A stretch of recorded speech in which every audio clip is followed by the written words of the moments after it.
Herkese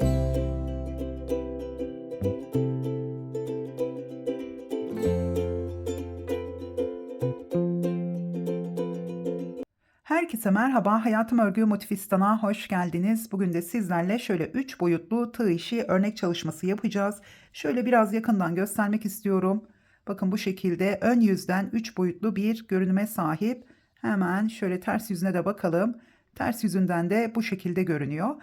Modeli dilediğiniz yerlerde değerlendirebilirsiniz. Özellikle yelek, hırka veya atkı çalışmalarında değerlendirebilirsiniz. Yapmak istediğiniz projeye göre buradaki başlangıcımızı ölçüsünü ona göre ayarlayarak kolaylıkla başlayabilirsiniz. Şimdi örnek çalışmasını yaparken 4 milimetre tığ kullandım. Ayrıca kendinden renk geçişleri olan akrilik bir ip kullanarak yaptım. Hazırsanız ve hemen aşağıdaki abone ol butonuna bastıysanız hemen yapımına başlayalım. Modelimize başlarken 4'ün katları olacak şekilde zincir çekiyoruz. 4 artı 4 artı 4 şeklinde. Sonda toplam sayımıza bir zincir daha ekliyoruz. Ama sizler burada saymadan da zincirlerinizi çekip ilk sırayı yaptığımız zaman yine yapacağınız projeye göre santim hesabına göre ilerleyebilirsiniz. Hemen ilk sıraya başlayalım. Yine orada sonda size aynı şekilde bilgi vereceğim. Şimdi burada 1, 2, 3, 4, 5. zincirin içine batıyorum ve bir ikili trabzan yapıyorum. Tekrar sıradaki zincirin içine battım. Bir ikili trabzan. İlk sırada bütün zincirlerin içine bir ikili trabzan yapıyoruz. Şimdi siz burada zincirlerinizi saymadan çektiyseniz fazla biraz ördükten sonra bu trabzan sıranızın yani santim hesabı, mesela yelek örüyorsunuz, 50 santimetre uzunluğunda olsun istiyorsunuz bu başladığınız ilk parçanın. O zaman bunu 55 santimetre olacak şekilde başlayın. Çünkü modelimiz kendini biraz topluyor. Evet, hemen şöyle sona kadar trabzanlarımı yapacağım. Tekrar trabzanlarımızı 4'ün katları olacak şekilde saymamız gerekiyor. Çünkü burada üzerine ikinci sırada model kurulumu yapacağımız için bu ilk sırayı yaptığınız zaman da yine kontrol edelim. Evet, şöyle son zincirin içine de bir ikili trabzan yaptım. Şimdi şu şekilde sayıyoruz. 2 4 2 4 2 4 2 4 2 4. Tam 4 artı 4 şeklinde ikili trabzanlarım var. Sizler burada zinciriniz kalırsa burayı ölçüyorsunuz. Yalnız ikinci sıradan sonra zaten biraz modelimiz toplayacak. Dediğim gibi bu ilk sırada yapmak istediğiniz santim hesabından 4-5 santimetre fazla başlamanız yeterli olacak. Şimdi burada ikinci sıraya başlarken 3 zincir çektim ve döndüm. Hemen ikinci trabzanın, ilk trabzanın üzerinde zincirimiz var zaten. İkinci trabzanı şöyle altından alıyorum. Biraz uzatarak ön ikili trabzan yaptım. Şimdi sırasıyla 3 tane üzerine batarak ikili trabzan. 2 ve üçüncüsü. Dördüncü trabzanın altından alıyorum ve ön ikili trabzan yaptım. Tekrar sırasıyla 3 tane üzerine batarak ikili trabzan. Dördüncü trabzanın altından alıyorum. Bir ön ikili trabzan yaptım. Bu ön ikili trabzanlarımızı biraz uzatalım. Yani buradaki ikili trabzanımızın boyuna gelmesi gerekiyor ya da tığınıza 2 defa ip alarak üçlü ön trabzanda yapabilirsiniz. Tekrar bir ip aldım. 3 tane trabzan yaptım yine. Dördüncüsünün altından alıyorum. Tekrar ön ikili trabzan yaptım.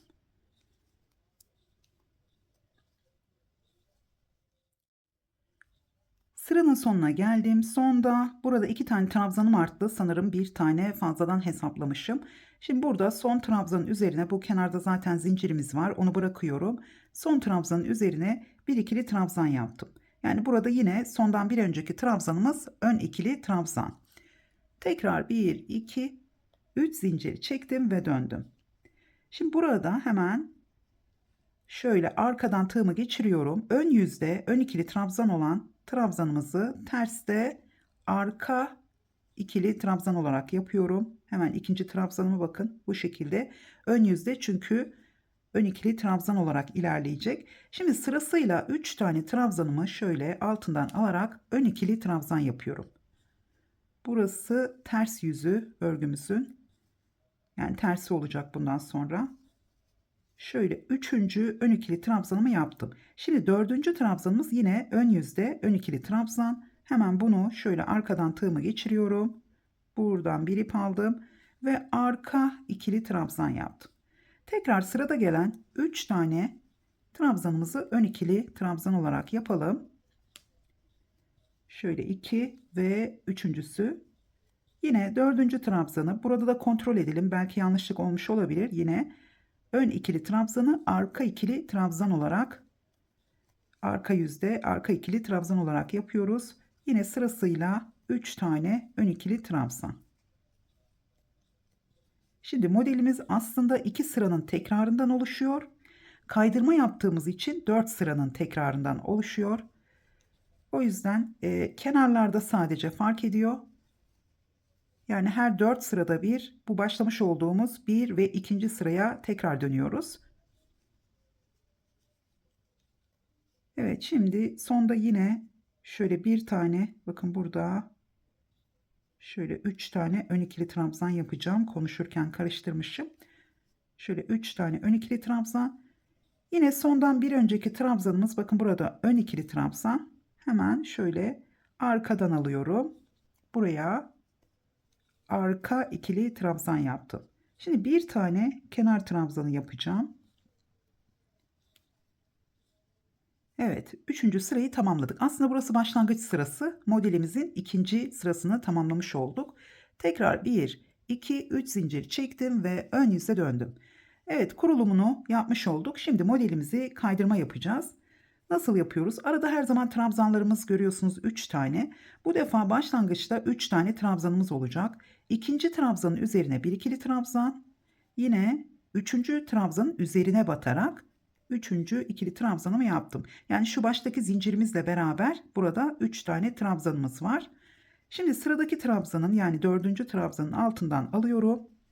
Yine modelimizin ilk sırasında olduğu gibi ön ikili trabzan yaptım. Şimdi tekrar üzerine batarak sırasıyla 3 tane ikili trabzan,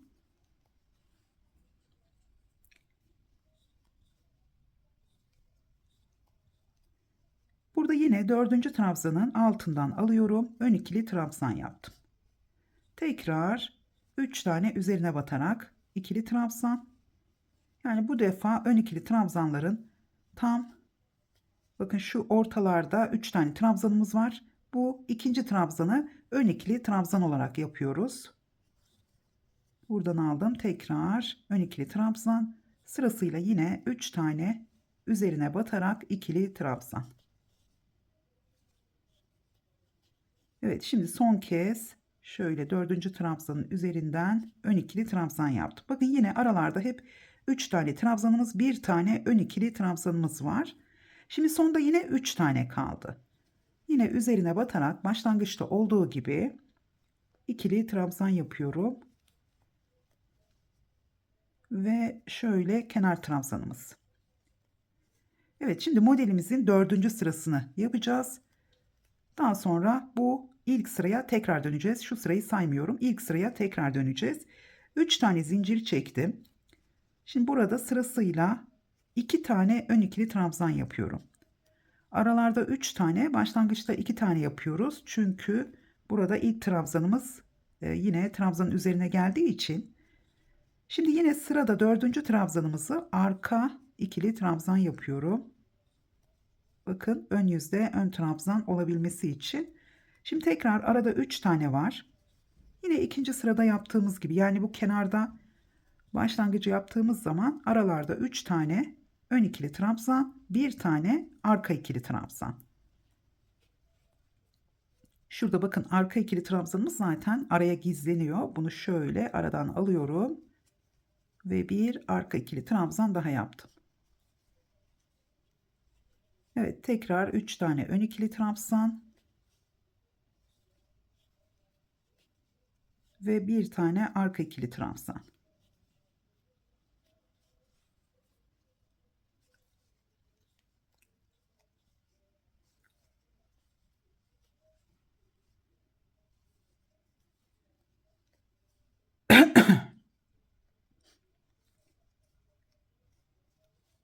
Evet, sıranın sonuna geldim. Yine son bir tane arka ikili trabzan yaptım. Burada 3 tane trabzanımız kaldı. Hemen 2 tanesini ön ikili trabzan yapıyorum.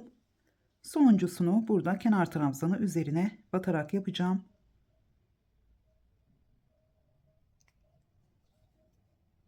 Şöyle tam batamadım, biraz küçük olmuş zincirimiz. Evet, buradan aldım ve bir ikili trabzan daha yaptım. Şimdi tekrar 1 2 3 zincir. Evet, 4 sırayı tekrar ettik. Şimdi yine kaydırma yapmamız gerekiyor ve şu ilk sırada nasıl başladıysak aynı şekilde başlıyoruz. Yine burada sadece başlangıcı göstereceğim. İlk sırada zincirimizi çektik, kenar trabzanımız. Hemen ikinci trabzanın altından alıyorum ve ön ikili trabzan yaptım. Bundan sonra zaten yine üzerine batarak ikili trabzan yapıyoruz 3 tane. Ve şöyle üçüncüsü, tekrar dördüncü trabzanın altından aldım, ön ikili trabzan yaptım. Burada belki sayılarınız karışabilir, belki hata yapabilirsiniz. Şu ön ikili trabzanların arasında 3 tane var. Tam ortadakini ön ikili trabzan yaparak kaydırma yapıyoruz. Gördüğünüz gibi ön ikili trabzanlarımızda 2 sıra oluyor. Yani bir ön yüzden şu anda kurulumunu yapıyoruz. Bir de arka yüzden ikinci sırayı yapıyoruz. Aynı şekilde bakın, şurayı saymıyoruz. Burada ön trabzana başlıyoruz ama burası 3. sıra olmuş oluyor. Sadece şu kabarık sıraları sayıyoruz. Yine burada sırasıyla 3 tane üzerine batarak ikili trabzan. Hemen sıradaki trabzanın, yani dördüncü trabzanın altından alıyorum, ön ikili trabzan. Zaten başlangıçta doğru kurmuşsanız hiç kontrol etmeden de bu şekilde devam edebilirsiniz. Arada şöyle gözünüzle takip edebilirsiniz. Yine 3 tane trabzan yaptım ve dördüncüsünü ön ikili trabzan.